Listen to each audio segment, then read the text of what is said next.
There's another good song. Oh, I'll have to look it up and I'll get back to you. But it's like the one of the zombies songs. And I'll have to look it up. But it's a great song. And it's just like talking about like, hey, Bob, it's your coworker down the hall. I'm a now zombie and I want to eat your brains type of thing. It's a great song if you never heard of it. I don't think I have. I mean, the closest thing I've got to that, I think, was Purple People Eater. Well, this is far beyond that. When you hear this song, you're going to be like, oh my God, I didn't know this existed. It is Day of the Dead again. Exactly.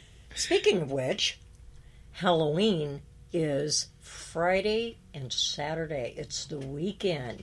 Nobody does just one night anymore. They can't. COVID says you can't trick or treat and knock on doors. The only advantage that gives to me is that I'm saving about $40 in processed sugar this year that I don't have to hand out.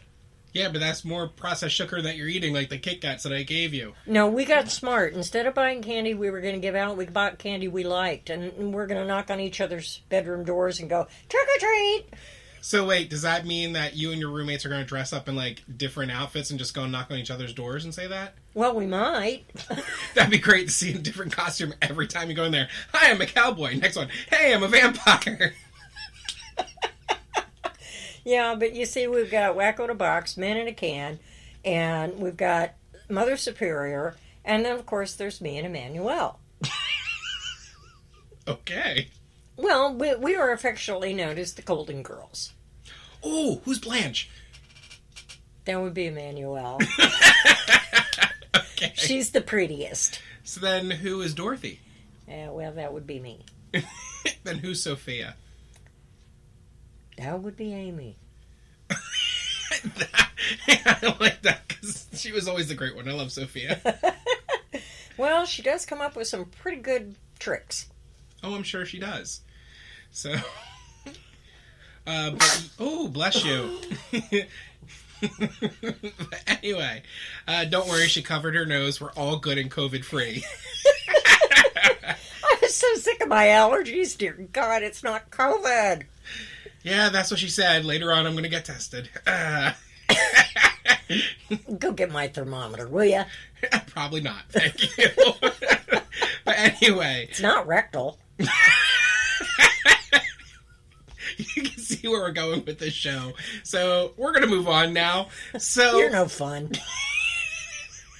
Yeah, I can just see our producer right now. Yeah, I know. He looks like he was ready to crawl under the soundboard. Yeah, that's why I said the people in the white coats are here to take us away. Well, I hope they're taking us somewhere decent this time. The last time I got a padded room, I don't get it. Well, I got a padded room and it was nice and quiet, but the thing is, man, the room service sucked. I bet it did. Mine too. And they gave us these weird outfits for sleeping in. I'm sorry. I'm used to Victoria's Secret. I got a Victoria's Secret on that one, and it had these little latches in the back, and I couldn't move my arms. I'm sorry to hear that. Maybe next time they'll fulfill your requests properly. Well, if they don't, I'm not going back. Well, you might not have a choice, but we'll see what happens. It's all right. I'll escape and take people with me. So, and here you go. We're going to talk about escaping and all this stuff. But here's another pet peeve. People that don't know when to leave. Oh, the guy with the Cheetos, your first date, and he never goes home? When you say Cheetos, I go on a different topic. But go ahead. Yes, that type of person that just stays there and doesn't get the hint. Yeah, sits there and watches the movies, goes, hey, you can eat that? The best, good segue. Oh, yes. I would say the best is when they're sitting there and let's just say...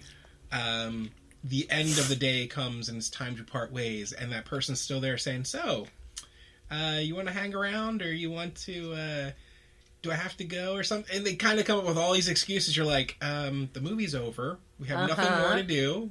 You can go your home now. I'll go my way. And we have a friend that does that to us. He lives down the street, but when he comes up to visit, I think the last time that, my roommate had to run him off. She said, you can go now. The show's over. And then he stood at the door and for another 15 minutes continued to chit-chat. At which point I said, I don't hear the door. That's great. I don't hear the door. Now, a couple of minutes later, he was still talking, and I said, I still don't hear the door. And after that, I think my roommate, after she composed herself because she was laughing when she was on the floor, he finally did leave. But not until he'd had, a six-pack or two and dinner and watched the movie and then talked through the whole damn thing, which made it even worse. Another pet peeve of mine. What movie was that? I'm just curious. I don't know. I don't remember.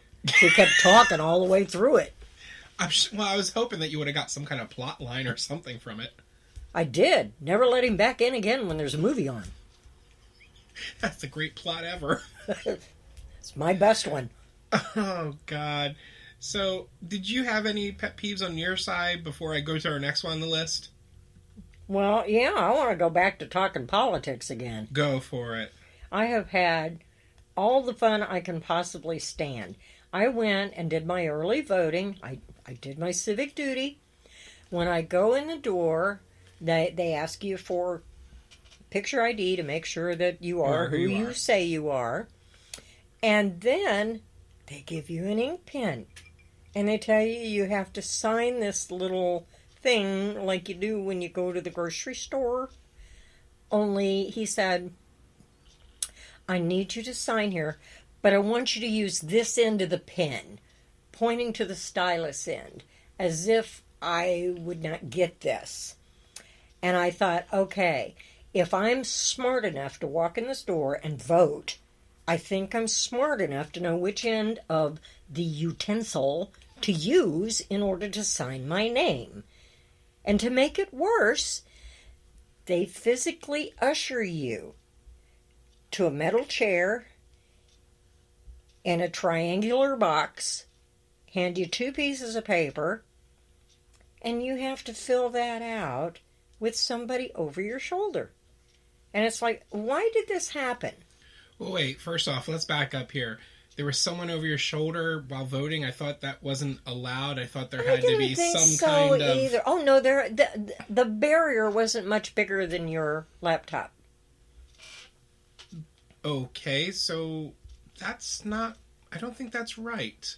I didn't think it was either, but they said it was standard. So, they were all that height. They were all that dimension. But if that were the case, why didn't you just walk away and let me have my privacy so that I could fill out my ballot? Yeah, I don't know about that. There was a big piece of me that wanted to write in Captain Crunch, Dracula, or Chocula. I wanted to write in, something like Tricks Are for Kids, but they wouldn't let me. I mean, I knew I was going to get in trouble. They were standing real close.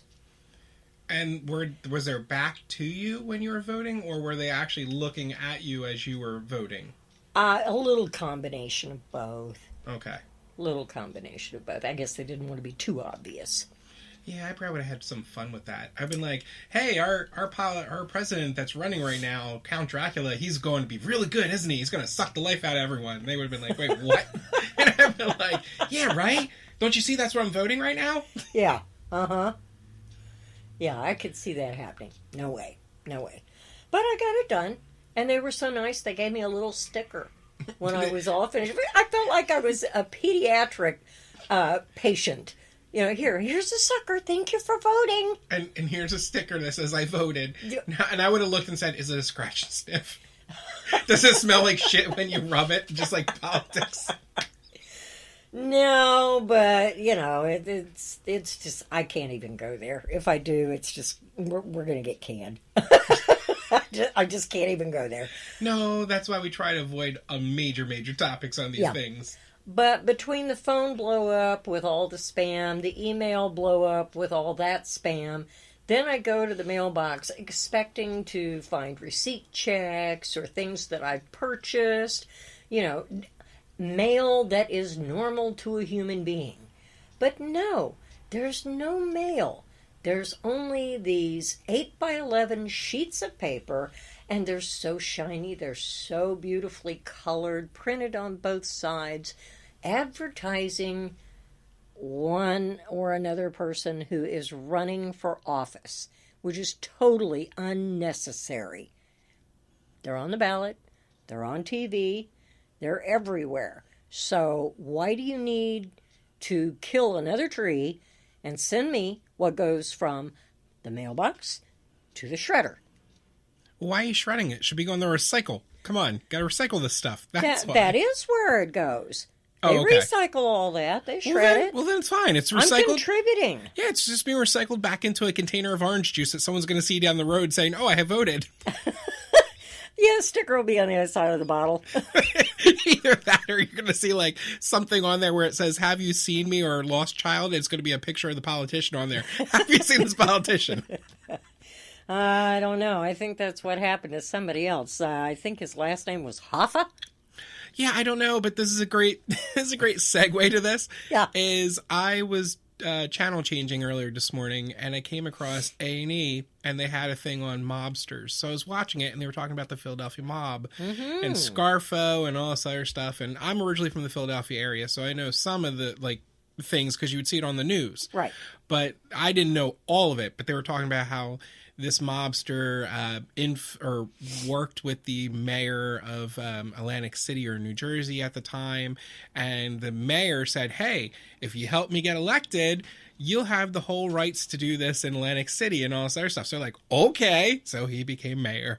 Now, if you're wondering how all that crap started, save yourself a lot of time, a lot of effort, a lot of money. Go on HBO and watch Boardwalk Empire. That'll tell you everything you need to know about how creeps and bad people started.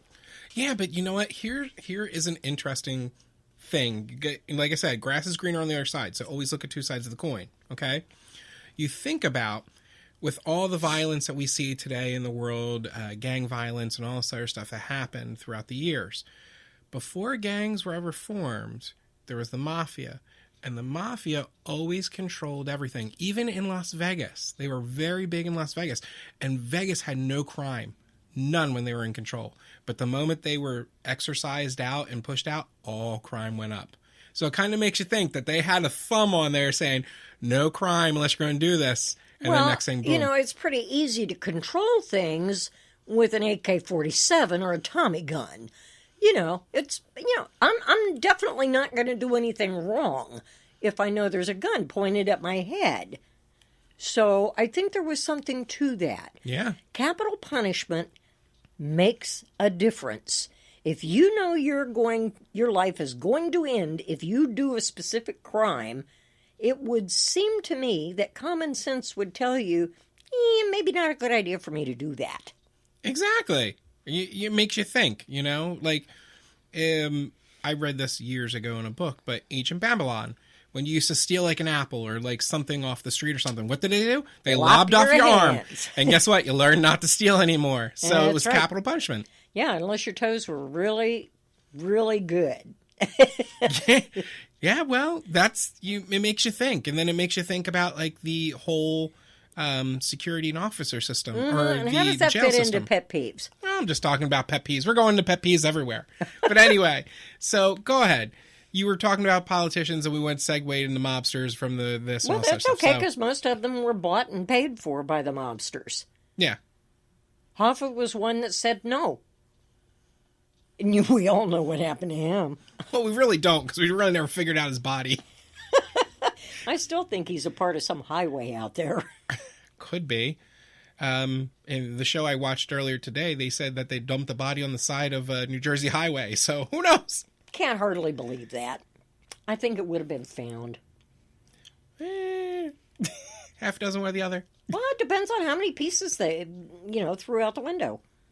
They could have made it the entire highway, for all we know. And a raccoon could have walked off with everything. That's right. Darn it.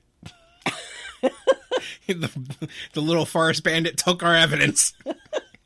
It's okay. It's okay. And what does that have to do with pet peeves? Everything. It's a pet peeve. I don't know. Because like I said, we went on a tangent with your politician, so we went on that. So you went on that. Yeah, okay. So there we go. My pet peeve is that there's no really good crooks left. Okay, you heard it here today. I said good crooks. There's a lot of bad ones. I'm sure there